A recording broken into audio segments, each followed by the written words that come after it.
त्यांची जर ताकद आमच्या मागे उभी राहिली असती तर नक्कीच या तिन्ही शहरांचा कायापालट होण्यासाठी मदत झाली असती। एक होतं की भाजप जे सध्या धर्माचं जातीचं विष पेरतंय आणि इथल्या भारतीय समाज व्यवस्थेला उद्ध्वस्त करायचं बघतंय आणि या ठेकेच्या माध्यमातून ह्या तिन्ही शहरांची पूर्णतः लूट करण्याचं काम या नगरसेवकांनी केलेलं आहे। नमस्कार। सांगली मिरज आणि कुपवाड शहर महानगरपालिकेच्या निवडणुकीमध्ये आता अनेक पक्ष संघटना उतरत आहेत, अनेक तिसऱ्या आघाड्यांची निर्मिती होते। आता या निवडणुकीच्या पार्श्वभूमीवर आपण पाहू शकताय या ठिकाणी वंचित बहुजन आघाडी, राष्ट्रीय समाज पक्ष, ओबीसी राजकीय आघाडी आणि ओबीसी बहुजन आघाडी या चार वेगवेगळ्या आघाड्यांच्या माध्यमातून एक आघाडी या सांगली मिरज कुपवाड शहर महानगरपालिकेच्या निवडणुकीमध्ये नव्यानं उतरते आणि त्यांनी आपले एक वेगळा विचार, आपली एक वेगळी भूमिका घेऊन या ठिकाणी अनेक उमेदवार या महानगरपालिकेच्या रिंगणामध्ये उतरलेले आहेत। आपल्याबरोबर या आघाडीचे अनेक पदाधिकारी आहेत, आपण त्यांच्याशी बोलूया। कशा तऱ्हेची भूमिका राहणार आहे, कारण आता एक तिसरी आघाडी वेगळीच वंचित बहुजन आघाडी आणि इतर यांना घेऊन तुम्ही करताय। सांगली मिरज कुपवाड या तिन्ही शहरांचा जर आपण बघितलं तर ज्या पद्धतीने त्याचा विकास व्हायला पाहिजे होता तो विकास कुठेही झालेला दिसत नाही आहे। अगदी मूलभूत गरजा ज्याच्यामध्ये स्वच्छ पाणी, नियमित पाणी असेल, त्यानंतर गटारींचे व्यवस्थापन असेल, कचऱ्याचा उठाव असेल आणि त्याच माध्यमातून रस्त्यांची व्यवस्था असेल, ही कुठेही झालेली नाही आहे।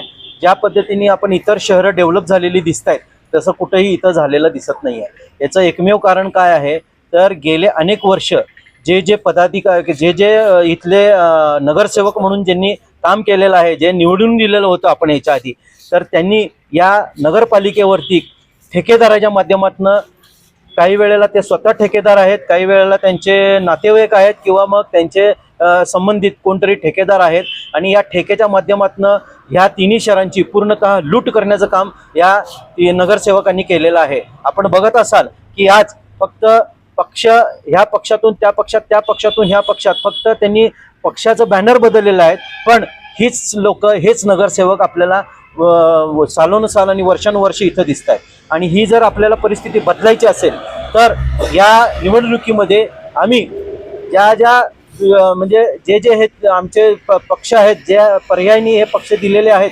त्याच्यामध्ये वंचित, त्याच्यानंतर मुस्लिम, आदिवासी असतील किंवा धनगर समाज असेल किंवा इतर सगळे जे ज्यांना वंचित ठेवलं होतं आत्तापर्यंत आणि सत्तेपासून वंचित ठेवल्यामुळं आज ह्यांचे प्रश्न सोडवणाऱ्या कोण म्हणजे त्या सभागृहामध्ये आवाज उठवणारी माणसं नाही आहेत, तर त्या सभागृहामध्ये या माध्यमातून जास्तीत जास्त लोक त्या सभागृहामध्ये जाण्यासाठी आम्ही ही निवडणूक लढवत आहोत। आणि मला याची पूर्ण खात्री आहे की आज या महानगरपालिकेतल्या मतदारांना एक सक्षम पर्याय नव्हता, म्हणून आज कुठंतरी त्यांच्या हातनं या चुका घडल्या असतील असं मी मान्य करतो, पण आता हा सक्षम पर्याय तुमच्या डोळ्या म्हणजे तुमच्या समोर दिलेला असल्या कारणाने तुम्ही जास्तीत जास्त या लोकांच्या पाठीमागे उभं राहाल।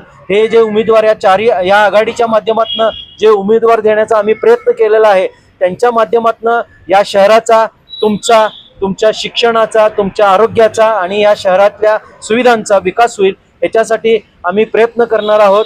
मगाशी माझे मित्र म्हणाल्याप्रमाणे त्यांनी याचबरोबर या निवडणुकीमध्ये जो काय आपल्याला हे येईल त्याच्या अनुषंगाने पण पक्ष म्हणून पण आम्ही याच्यामध्ये सातत्याने ही लढाई लढणार आहोत।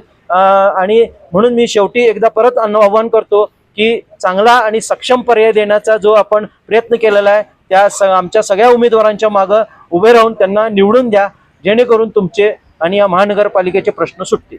या अगोदर वंचित बहुजन आघाडीचा विचार करायला गेले तर लोकसभेच्या वेळी विशाल पाटलांचे अपक्ष म्हणून उभं राहिले आणि त्यांच्या पाठीशी तुम्ही खंबीरपणे उभारला होता। अगदी मिरज असेल किंवा तो पट्टा असेल, त्यामध्ये अनेक बहुमतानं तुम्ही त्यांना निवडून देण्यामध्ये तुमचा सिंहाचा वाटा आहे आणि तसा असतानाही आज आता तुम्हाला त्यांनी डावललेला आहे।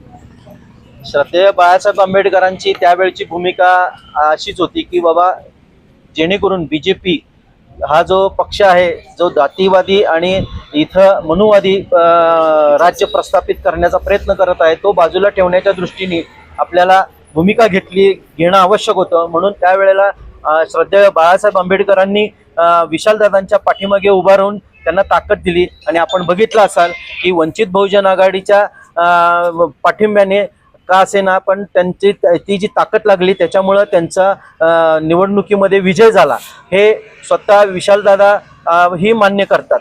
पण मला काय त्यांना अडचण आहे माहीत नाही. आम्हाला खरं तर विधानसभेमध्ये त्यांच्या मदतीची किंवा त्यांनी आम्हाला बरोबर घ्यावं अशी अपेक्षा होती. त्याचबरोबर आत्ताही आम्ही अगदी शेवटच्या मिनिटापर्यंत विशालदादा आम्हाला बरोबर घेतील आणि ह्या दोघांच्या माध्यमातून कुठं तर सत्तेमध्ये जाण्यासाठी त्यांचा आम्हाला कुठं तर हातभार लागेल याच्यासाठी खरं आम्ही शेवटपर्यंत थांबलो होतो. पण त्या अनुषंगाने बोलायचं झालं तरी त्यांच्याकडनं आम्हाला तेवढी काय फारसा प्रतिसाद मिळाला नाही. आता त्यांनी कधी हा आमचा पैरा फेडणार आहेत तो त्यांनाच तुम्ही प्रश्न विचारावा. कारण आम्ही अपेक्षा करत होतो किंवा साहेबांनी या सांगली मिरज कुपवाडच्या राजकारणामध्ये एक नवी समीकरण घालून त्यांची जर ताकद आमच्या मागं उभी राहिली असती तर नक्कीच या तिन्ही शहरांचा कायापालट होण्यासाठी मदत झाली असती. या भूमिकेतनं वंचितनी त्यांना मदत केलेली आहे. पण आता ते त्यांच्यावर आहे किंवा माझ्या मते त्यांची ही जबाबदारी आहे की ते कधी पैरा फेडणार आहे ते बघू आपण आता. नक्कीच या निमित्तानं आपल्याबरोबर राष्ट्रीय समाज पक्षाचे जिल्हाध्यक्ष आहेत डोंबाळे. आपण त्यांची भूमिका नेमकी या संदर्भातली काय जाणून घेऊ. तुम्ही अगोदर काँग्रेस बरोबर तुमची चर्चा चालू होती आघाडीच्या संदर्भामध्ये, तिथं तुमची चर्चा फिसकटली. आता तुम्ही इकडं आघाडीमध्ये उतरलेला आहात. कशा तऱ्हेनं काँग्रेस पक्षाचा तुम्हाला अनुभव आहे? नाही, आम्ही एक होतं की भाजप जे सध्या धर्माचं जातीचं विष पेरतंय आणि इथल्या भारतीय समाज व्यवस्थेला उद्ध्वस्त करायचं बघतंय. बाबासाहेबांनी ज्या संविधानाच्या माध्यमातून माणसाला माणूस म्हणून जगण्याचे अधिकार दिले त्या संविधानावरती हे घाला घालतायत. आणि हे कुठंतरी राष्ट्रनायक माननीय महादेवजी जानकर साहेब ज्यांनी कायम विस्थापित असणाऱ्याला प्रस्थापित ठिकाणी न्यायचं एक उद्देश घेऊन पोचले. त्यांना हे विचार आवडले नाहीत म्हणून या शक्तीला गाडण्यासाठी आम्ही काँग्रेसबरोबर गेलो. मुंबई महानगरपालिकेमध्ये अशा पद्धतीची आमची तिथं अलायन्स पण आहे. परंतु इथल्या काँग्रेसचा अनुभव थोडा आम्हाला वाईट आला. त्यांच्या डोक्यामध्ये आवा आहे ते शरद पवार गट असू द्या अजितदादा गट असू द्या ह्यांचा पण त्यांचा ॲडजस्टमेंट आहे. त्यामुळं त्यांनी कुठंतरी ह्या हवेमुळं आम्हाला मी फक्त बघू आज बघू उद्या बघू म्हटलं पण त्यांच्या बोलण्यावरून आम्हाला काय वाटलं नाही. आम्हाला थोडा वाईट अनुभव आलेला आहे. म्हणून आम्ही सांगली महानगरपालिका क्षेत्रामध्ये सांगली मिरज कुपवाड महानगरपालिका क्षेत्रामध्ये आम्ही स्वतःच्या ताकदीवरती आणि आमच्या समविचारी सर्व पक्षाला एकत्र घेऊन आम्ही या आव्हानाला पेलतोय. असं काही नाही की आमचा पक्ष आहे आमची ताकद आहे. काँग्रेसनं साथ दिली तरी त्यांच्यासोबत असतो पण त्यांना जर वेगळं काय वाटत असेल तर आम्ही आमच्या ताकदीवर लोकांच्या समोर चाललोय.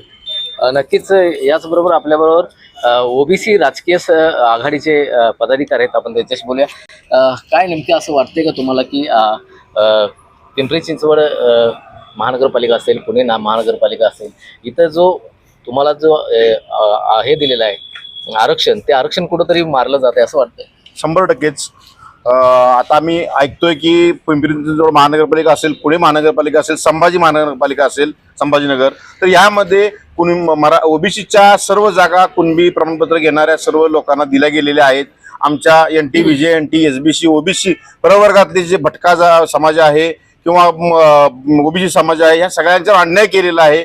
आणि हाच जो आम्हाला हे मिळालं ओबीसीचं आरक्षण मिळालं हे मंडल आयोगामुळे मिळालं. वंदनीय आपले बाळासाहेब आंबेडकर असतील आमचे आता रासपचे महादेवराव जानकर असतील प्राध्यापक श्रावण देवरे सर असतील परत आपले ओबीसी बहुजन आघाडीचे अण्णा आपले प्रकाश अण्णा शेळगे असतील यांच्या माध्यमातून आम्ही एक तिसरा पर्याय द्यायला लागलेला आहे. कारण आज बघितलं तर SC NT VJ NT SBC ह्या 85% समाजावर सतत अन्याय होत आलेला आहे. 75 वर्ष अन्याय करत आलेले आहेत आणि ह्या समाजाला कुठंतरी न्याय दिला पाहिजे हे आम्हाला आता आम्ही आता या टॅबमध्ये तो प्रयत्न करायला लागलो आहे. आज बघितलं आमच्या नोकऱ्या बघितला नोकऱ्यांचा अनुशेष भरलेला गेलेला नाहीये. आमच्या नोकऱ्यांच्यावर गदा आलेली आहे. आमच्या राजकीय आरक्षणावर गदा आलेली आहे.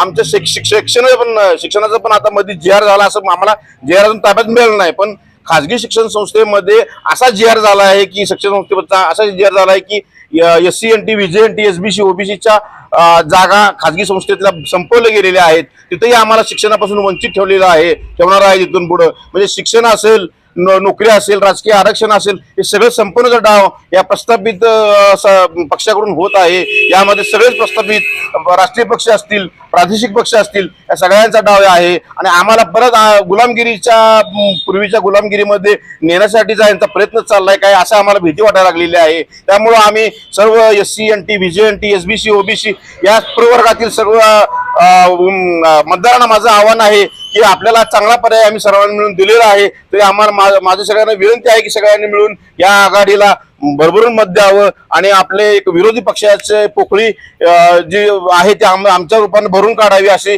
मी मतदारांना विनंती करतो. थांबतो. नक्कीच या निमित्तानं सांगली मिरज कुपवाड शहर महानगरपालिकेमध्ये ही जी आघाडी, वेगळी आघाडी आता नव्यानं उतरलेली आहे, ही धनशक्ती विरोधात जनशक्ती आहे. शोषितांचा आणि वंचितांचा हा आवाज आहे आणि हा आवाज या महानगरपालिकेमध्ये विरोधी पक्षाच्या माध्यमातून उमटला पाहिजे आणि हा एकमेव उद्देश ठेवून ही तिसरी आघाडी या महानगरपालिका निवडणुकीमध्ये उतरते. मोहन राजमाने, नवराष्ट्र न्यूज, सांगली.